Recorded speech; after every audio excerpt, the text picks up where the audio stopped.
ইষ্টকামনা করছে। প্রেমা সম্পত্তির নিন্দা শুনতে নারদ প্রেমাসক্ত ভক্ত প্রসঙ্গক্রমে কুষ্টিয়া শহরে গোপালদার কথা করে। গোপালদা অর্থে গোপাল চন্দ্র কর্মকার।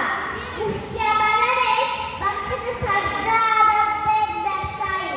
লেপ, তোষক, মশারি, তুলা প্রভৃতি সামগ্রীর বড় ব্যবসাদার। শিশু ঠাকুরের একনিষ্ঠ এবং ভক্ত এবং কর্মী। যেমন ঠাকুরের কাছে থাকতেন তেমনি তার ইষ্টপানা গৃহিণীও বাড়িতে সাপ্তাহিক মাতৃসংসারে পরিচালনা করতেন। ফিরে আসি সেই গোপালদার কথায়। গোপালদা ছিলেন তেজস্বী এবং ইষ্টগর্ভে পরিচিত ব্যক্তি। এই গোপালদা একদিন হাঁটা পথে কুষ্টিয়া থেকে চলেছেন ইষ্টকে অর্থাৎ নিমাইপুরে। বাজারে কুষ্টিয়া বাজারের ভিতর দিয়ে গেলে সামনেই গড়াই নদীর ফেরিঘাট।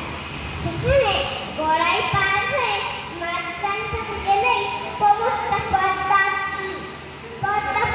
পমস্তা এবং বিশালাকায় নদী পদ্মা নিমাইপুর। গোপালদা নিমাইপুর চলেছেন এই হাঁটা পথে। বাজারের মধ্য দিয়ে যেতে অন্য একদিন দোকানদার বললেন, কি গোপালদা, এই সকালে কোথায় চলেছেন ব্যাগটা নিয়ে? একটু ঠাকুর বাড়ি যাবো রে ভাই। গোপালদার উত্তর, মানে ওই নিমাইপুরে ওই ঠাকুরের আশ্রমে। লোকটার অসভ্য রকমের ভাষায় গোপালদা একটু বিরক্ত হয়ে যায়। তবুও বললেন, হ্যাঁ রে ভাই, নিমাইপুরে।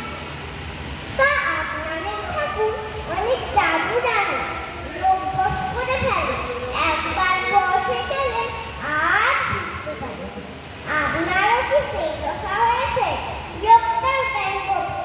তুমি জানলে কি করে? প্রশ্ন গোপালদা। লোকে বলে। উত্তর লোকটা, শোনো, আমিও একজন লোক। আমি বলছি ঠাকুর অনুকূলচন্দ্র পুরুষোত্তম স্বয়ং ভগবান। যাও, এই কথা লোককে বলে বেড়াও। যাও বলছি, যাও, বলো লোককে ঠাকুর স্বয়ং ভগবান। যদি না বলে বেড়াও তবে দেখছো তো আমার হাতের পাঞ্জা, এক করে তোমার টাকুরে সব ছড়িয়ে দেবো। এই হলেন আমির তেজা গোপালদা, শ্রী ঠাকুরের পরমপূর্ণ লীলাভূমি কুষ্টিয়া শহরের গোপালচন্দ্র কর্মকার। আর এই ইষ্টকলা গোপালদার ইষ্টপ্রেমের নমুনা হলো এই। ইষ্ট সম্পর্কে কোনো উপহার, কটূক্তি বা নিন্দা হজম করতে তিনি নারাজ। শ্রী ঠাকুর তার প্রেমা সম্পদ। কারো কোনো উপহার, অপমন্তব্য বা সমালোচনা তাকে তার ইষ্ট থেকে বিচ্ছিন্ন রাখতে পারে না।